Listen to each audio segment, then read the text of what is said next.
1 aos Coríntios, capítulo 8. Ora, no tocante às coisas sacrificadas aos ídolos, sabemos que todos temos ciência. A ciência incha, mas o amor edifica. E, se alguém cuida saber alguma coisa, ainda não sabe como convém saber. Mas, se alguém ama a Deus, esse é conhecido dele. Assim que, quanto ao comer das coisas sacrificadas aos ídolos, sabemos que o ídolo nada é no mundo e que não há outro Deus, senão um só. Porque, ainda que haja também alguns que se chamem deuses, quer no céu, quer na terra, como há muitos deuses e muitos senhores. Todavia, para nós há um só Deus, o Pai, de quem é tudo e para quem nós vivemos, e um só Senhor, Jesus Cristo, pelo qual são todas as coisas, e nós por ele.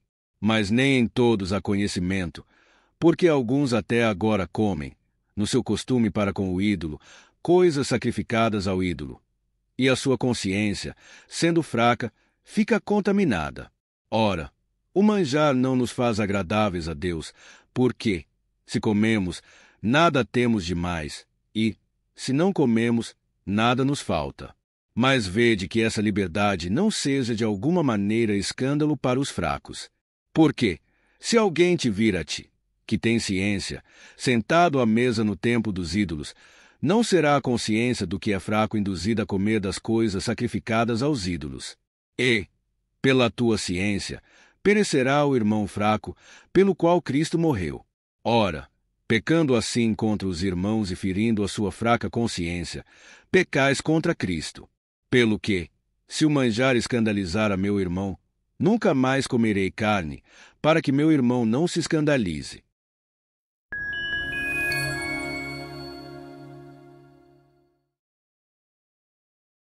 Primeira aos Coríntios, capítulo 9. Não sou eu apóstolo, não sou livre, não vi eu a Jesus Cristo, Senhor nosso. Não sois vós a minha obra no Senhor. Se eu não sou apóstolo para os outros, ao menos o sou para vós. Porque vós sois o selo do meu apostolado no Senhor. Esta é a minha defesa para com os que me condenam. Não temos nós direito de comer e de beber. Não temos nós direito de levar conosco uma mulher irmã, como também os demais apóstolos, e os irmãos do Senhor, e Cefas. Ou só eu e Barnabé não temos direito de deixar de trabalhar. Quem jamais milita à sua própria custa? Quem planta a vinha e não come do seu fruto? Ou quem apacenta o gado e não come do leite do gado? Digo eu isso segundo os homens. Ou não diz a lei também o mesmo? Porque na lei de Moisés está escrito: não atarás a boca ao boi que trilha o grão. Porventura, tem Deus cuidado dos bois? Ou não o diz certamente por nós? Certamente que por nós está escrito: porque o que lavra deve lavrar com esperança, e o que debulha deve debulhar com esperança de ser participante. Se nós vos semeamos as coisas espirituais, será muito que de vós recolhamos as carnais. Se outros participam deste poder sobre vós, por que não, mais justamente, nós? Mas nós não usamos deste direito. Antes, suportamos tudo, para não pormos impedimento algum ao Evangelho de Cristo. Não sabeis vós que os que administram o que é sagrado comem do que é do templo, e que os que de contínuo estão junto ao altar participam do altar? Assim ordenou também o Senhor aos que anunciam o Evangelho, que vivam do Evangelho. Mas eu de nenhuma destas coisas usei e não escrevi isso para que assim se faça comigo, porque melhor me fora morrer do que alguém fazer vã esta minha glória. Porque, se anuncio o Evangelho, não tenho de que me gloriar, pois me é imposta essa obrigação, e ai de mim se não anunciar o Evangelho.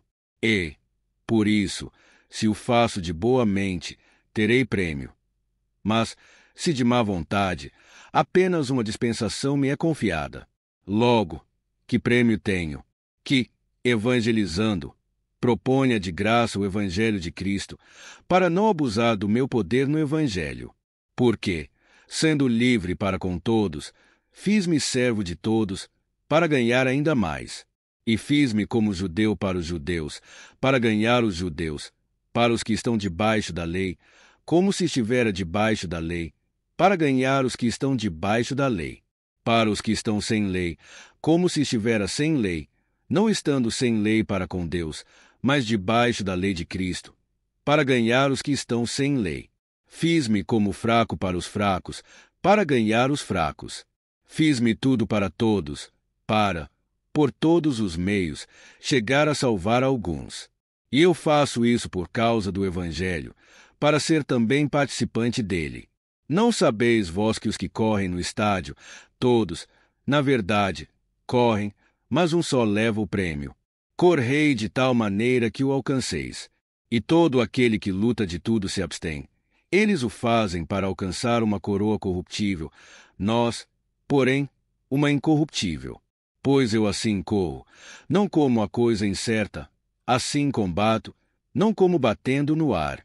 Antes, subjugo o meu corpo e o reduzo à servidão, para que, pregando aos outros, eu mesmo não venha de alguma maneira ficar reprovado.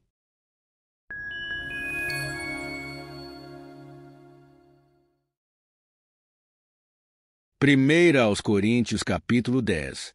Ora, irmãos, não quero que ignoreis que nossos pais estiveram todos debaixo da nuvem, e todos passaram pelo mar, e todos foram batizados em Moisés, na nuvem e no mar, e todos comeram de um mesmo manjar espiritual, e beberam todos de uma mesma bebida espiritual, porque bebiam da pedra espiritual que os seguia, e a pedra era Cristo.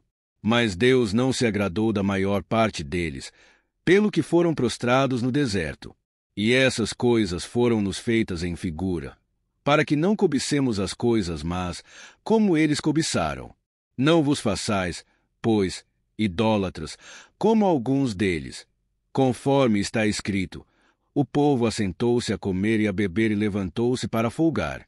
E não nos prostituamos, como alguns deles fizeram e caíram num dia 23.000. E não tentemos a Cristo, como alguns deles também tentaram e pereceram pelas serpentes. E não murmureis, como também alguns deles murmuraram e pereceram pelo destruidor. Ora, tudo isso lhe sobreveio como figuras, e estão escritas para aviso nosso, para quem já são chegados os fins dos séculos. Aquele, pois, que cuida estar em pé, olhe que não caia. Não veio sobre vós tentação, senão humana.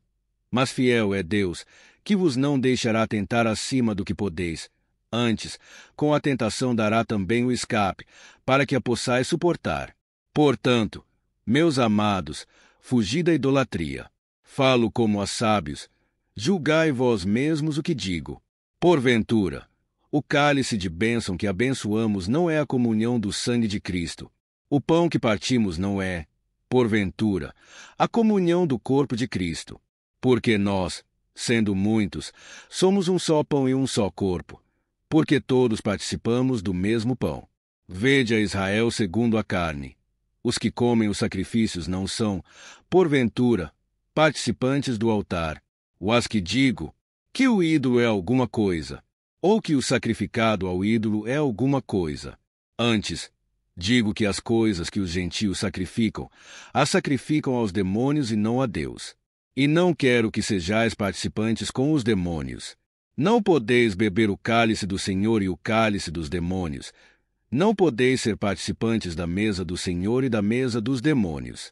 Ou irritaremos o Senhor? Somos nós mais fortes do que Ele. Todas as coisas me são lícitas, mas nem todas as coisas convêm. Todas as coisas me são lícitas, mas nem todas as coisas edificam. Ninguém busque o proveito próprio, antes, cada um, o que é de outrem. Comei de tudo quanto se vende no açougue, sem perguntar nada, por causa da consciência. Porque a terra é do Senhor e toda a sua plenitude. E, se algum dos infiéis vos convidar e quiserdes ir, comei de tudo o que se puser diante de vós, sem nada perguntar, por causa da consciência. Mas, se alguém vos disser, isto foi sacrificado aos ídolos, não comais, por causa daquele que vos advertiu e por causa da consciência, porque a terra é do Senhor e toda a sua plenitude. Digo, porém, a consciência, não a tua, mas a do outro. Pois por que há de a minha liberdade ser julgada pela consciência de outrem? E, Se eu com graça participo, porque sou blasfemado naquilo por que dou graças. Portanto, quer comais, quer bebais ou façais outra qualquer coisa, fazei tudo para a glória de Deus. Portai-vos de modo que não deis escândalo nem aos judeus, nem aos gregos, nem à igreja de Deus. Como também eu em tudo agrado a todos, não buscando o meu próprio proveito, mas o de muitos, para que assim se possam salvar.